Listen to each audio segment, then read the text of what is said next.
So back to real quick, the Garrison Channel Bridge. Yes. You were mentioning that's a challenge, and we can go into more details on a later show. But Sure. real quick, just since you mentioned it, Of course. so that's a low bridge. It is. And the idea is to what? Either go around and have people walk up and across a crosswalk?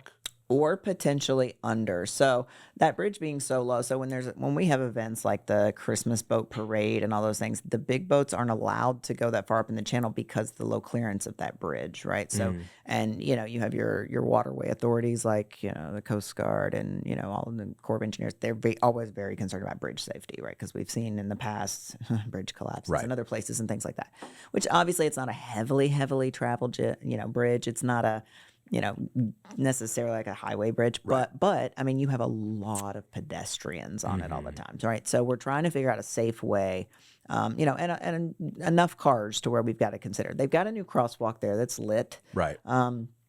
We see that as a temporary solution.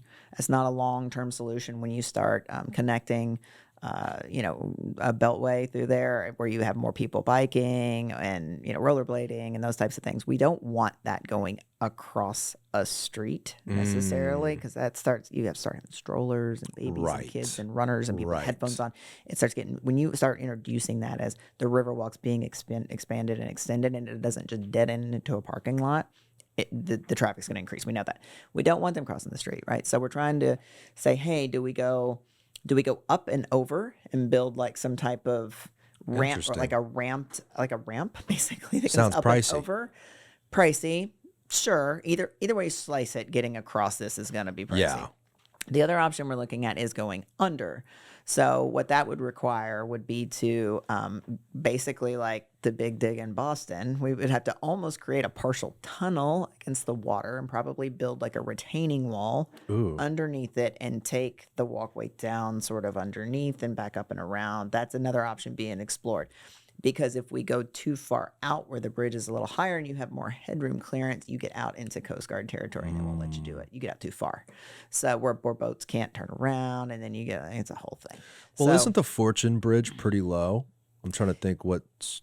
It's a little, yeah, it's low too, but a little bit. I mean, it's higher than this one. I can walk under it and hit and touch my hand on top. Yeah, well, the Riverwalk section right there is a bit is elevated above the water level. If next time you remember the boats, if you think about like the Marriott waterside there and how much lower the boats are from that sidewalk elevation. Right. So this bridge is lower than that bridge. Yes. Ooh, that's tricky. Yeah. It is. So we're just trying to figure out how to get across that. So we just approved funding out of our CRA dollars, not city tax dollars, different, to fund a study with an engineering group and all of that on what do we do here. So they're going to present 2-3 options and we're going to kind of go from there. We talked about a clear acrylic tunnel, something like you have on maybe something like that. Yeah. So we're really looking at like all kinds of different ways that might work.